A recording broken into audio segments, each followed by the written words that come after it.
Excuse me, now you're leaving the Labour Exchange. That means you're obviously unemployed. I am indeed, thank God. And what have you been in doing today? I have been in getting a few shillings.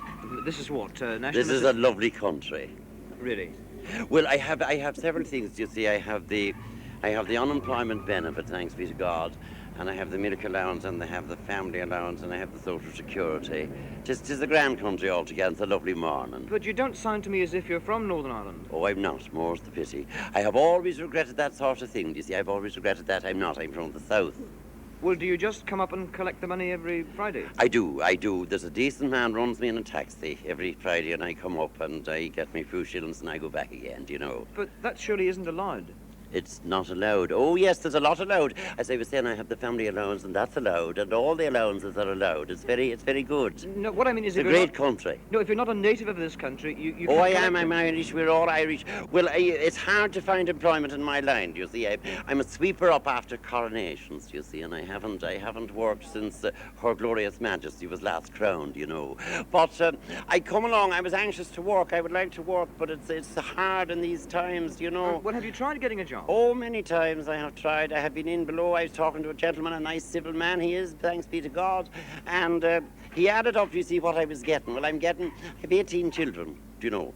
And I have a wife, she's ill, and she's seldom out of bed, as you can well understand. And they added up the allowance for that, you see, and the rent allowance and the extra assistance I would get in my travelling allowance. And the only job that would be comparable to the money I was getting in below, do you see, from the nice gentleman, would be Chancellor of the Exchequer.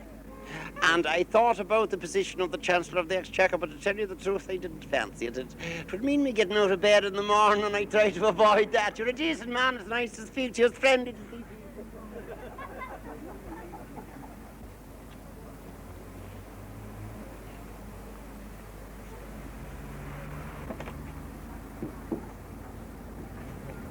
Excuse me, can I ask you if you're employed at the moment? At this moment of time, Yes. no. Well, what do you do normally? Well, I'm an engineer. I'm an engineer in fact, right? Yes. And what do you do there? My position is, I suppose you call me a strike starter. A strike starter? Yes. What is a strike starter? A man what starts strikes. Uh, I'll tell you what our dispute is at the present time. This has been off and on. I mean, this isn't the first time we've been out, and it certainly won't be the last. I went to management on behalf of a deputation. There was no utensils supplied for our tea break, and I put in an application. Well, right enough the matters in that respect. They were very good in that respect. But the things arrived, and I thought they were very curious, to tell you the truth, like, because I'm not used, I'm a refined person. I mean, they sent big, ugly, bloody, thick things. I mean, you know, this morning, when I went to get them, like, there was no saucers with them, there was nowhere to rest their piece. So, of course, the man detailed me, and I went up to see the management, and I said these cups are too thick, and he turns around and he says, we don't give saucers, he says, to mugs. Well, like, I take exception to that remark. I'm no mug. Well, are you going to arbitrate? Pardon? Are you going to arbitrate? Well, no, I went before my breakfast this morning. I'm out now. Everything's ground to a standstill. The men's all out. Exports and all has stopped. And I have no idea when the factory will be starting again. There's the 187 people all coming down now to sign on. We're out. I mean, we have cause for grievance. This isn't the first time it's happened. It won't be the last. But what I'm going to do now, I'm going down to the Weights and Measures Department, and I'm going to ask the gentleman there. I mean, they're very civil people. You speak to them right. I'm going down there to ask the definition, like, between a cup and a mug. And mind you, if there's that much difference, and I'm no mug, they'll never be back, never. Not the last time, not the last time.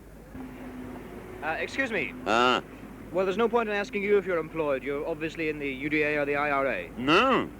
Well, what are you in? NH. NH? National Health. I'm coming from the dentist that just had a tooth took out. Oh.